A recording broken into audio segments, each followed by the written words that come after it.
Good morning. From the Heart, our morning daily devotional. The reading for today is entitled The Good Samaritan, Part 2, April 28th. My heart has no desire to stay where doubts arise and fears dismay, though some may dwell where these abound. My prayer, my aim is higher ground. Lord, lift me up and let me stand by faith on heaven's table land, a higher plane than I have found. Lord, plant my feet on higher ground. And went to him and bound up his wounds, pouring in oil and wine, and set him on his own beast, and brought him to an inn, and took care of him.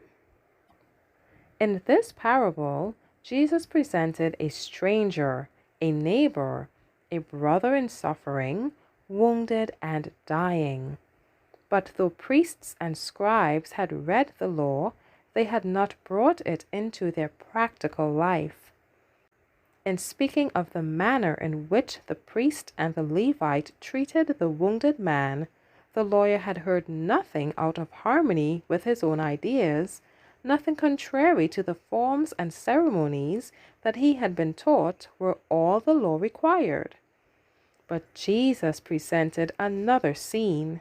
But a certain Samaritan, as he journeyed, came where he was, and when he saw him, he had compassion on him, and went to him, and bound up his wounds, pouring in oil and wine, and set him on his own beast, and brought him to an inn, and took care of him.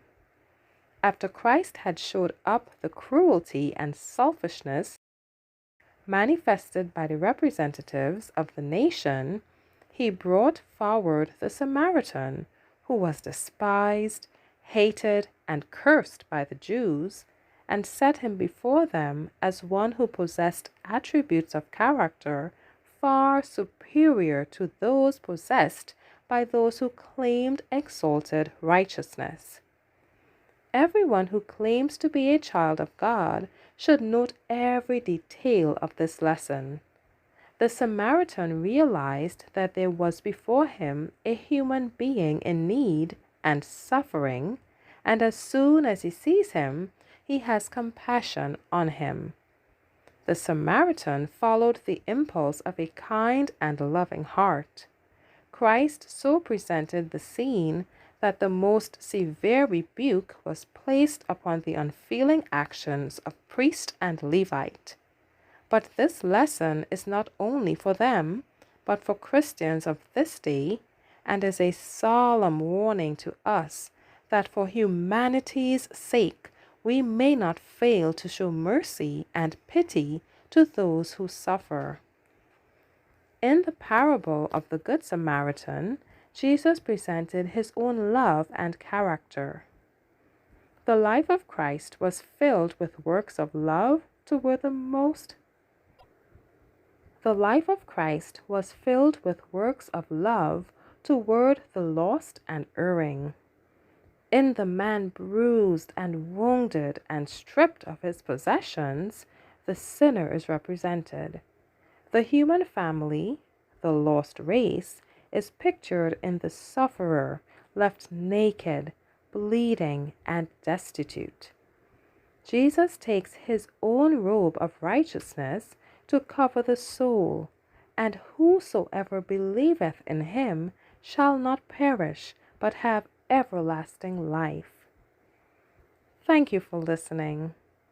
Shalom.